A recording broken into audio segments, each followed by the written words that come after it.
अस्सलामुअलैकुम, मैं हूँ वैस रज़ा और आप देख रहे हैं मनोसलवा फूड। आज हम बना रहे हैं सिंगाड़े। बहुत ही मज़ेदार बनके तैयार होंगे और बाज़ार को आप भूल जाएंगे।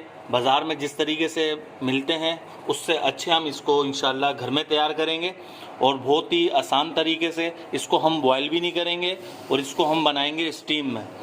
बड़े ही कमाल के तैयार होंगे। और सिंगाड़ों के तो वैसे भी बड़े फ़ायदे हैं। सिंगाड़े का जब भी मौसम आए सिंगाड़ों को ज़रूर खाया करें, क्योंकि इसके अंदर कैल्शियम विटामिन वगैरह होते हैं और ज़्यादातर ये हड्डियों के लिए बहुत ही फ़ायदेमंद है। ये देखें, हमने सिंगाड़े बड़े साइज़ के लिए हैं। ये देखें, छोटे नहीं होना चाहिए, बड़े साइज़ के लिएगा। चलें अब इसको स्टीम करते हैं। ये देखें, हमने बराबर में पतीली में पानी डाल के चूल्हे पे चढ़ा दिया हमने इसे, और एक कटोरा रख दिया है इसके अंदर। आपके पास किसी भी तरह का स्टीमर हो तो पानी डाल के और स्टीमर उसके ऊपर रख दिएगा। हमने पानी डाल के ये डोंगा रख दिया है और स्टीमर हमारे पास ये है। अब इसको हम रख देंगे इसमें। और सिंगाड़ों को हमने अच्छी तरीके से धो लिया था। धोने के बाद अब इसमें हम रख देंगे इस तरीके से।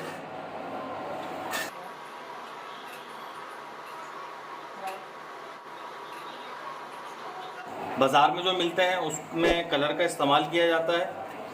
हम कलर का इस्तेमाल नहीं करेंगे ताकि वो दिखने में अच्छे लगे, इसलिए कलर का इस्तेमाल करते हैं। आप इस तरीके से जब बनाएंगे तो इंशाल्लाह बहुत ही मज़ा आएगा आपको। और एक के ऊपर एक भी रख सकते हैं, कोई इसमें मसला नहीं है। अब इसकी आंच हम तेज़ कर लेंगे। पानी में जोश आ जाएगा तो फिर हम इसकी आंच स्लो कर देंगे। 25 मिनट के लिए दम पर स्टीम कर लेंगे। इसके ऊपर हम वज़न भी रख देंगे। आंच हमने बिल्कुल तेज़ कर ली है। सिर्फ 3 से 4 मिनट के लिए हम आंच को तेज़ रखेंगे, फिर उसके बाद हम इसकी आंच कम कर देंगे, बिल्कुल दम वाली आंच कर देंगे और फिर इसको 25 मिनट के लिए स्टीम में पका लेंगे।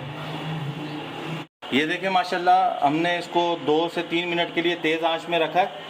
पानी अंदर से बॉयल होना शुरू हो गया और स्टीम निकलने लग गई है। अब इसकी आंच बिल्कुल स्लो कर लेंगे। 25 मिनट के लिए दम पे पका लेंगे। आप बीच में चेक भी कर सकते हैं इसको, 10 मिनट के बाद या 15 मिनट के बाद भी चेक कर सकते हैं। माशाल्लाह इसको 25 मिनट हो चुके हैं। अब इसकी आंच हम बिल्कुल बंद कर देंगे और सिंगाड़ों को ठंडे होने के लिए छोड़ देंगे। ये देखें, माशाल्लाह हमारे सिंगाड़े ठंडे हो चुके हैं। जब ये ठंडे हो जाते हैं तो इनका जो छिलका है वो सख्त हो जाता है, तो अब इसको छिल भी सकते हैं ऐसे, ठीक है। तो इतने आराम से हमारा सिंगाड़ा छिल जाएगा। ये देखें, आराम से इसको उतार सकते हैं। कितने आराम से हमारा ये सिंगाड़ा छिल गया है। ये देखें, दूसरा छिल के दिखाता हूँ आपको।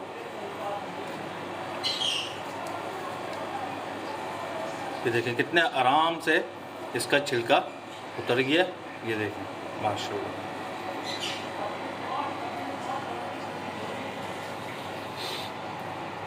मेरी एक रेसिपी और भी है, सिंगाड़े बॉयल करने का तरीका आपसे मैंने शेयर किया था। अब आपसे मैंने शेयर किया है सिंगाड़े स्टीम करने का तरीका।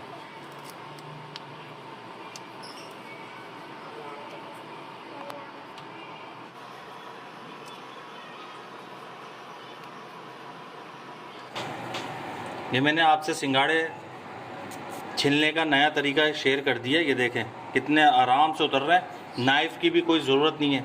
अगर आपको नाइफ़ की मदद से काटना हो, आप इसको आराम से नाइफ़ की मदद से काट सकते हैं। ये बिल्कुल ज़्यादा ताकत नहीं लग रही है, आराम से उतर रहे हैं। ये इसलिए ये ऐसा हो गया, इसके अंदर 2 हैं। ये देखें, एक ये रहा और एक ये रहा, जिसकी वजह से ये ऐसा हुआ है, वरना तो ये आराम से उतर जाते हैं।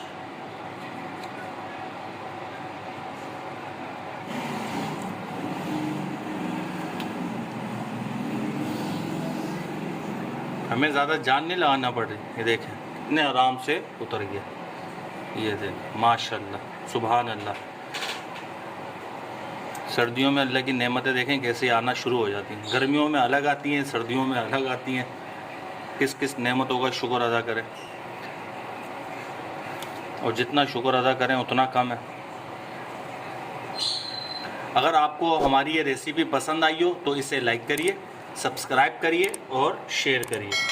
दुआओं में याद रखिएगा। मुझे दीजिए इजाज़त। अल्लाह हाफिज़।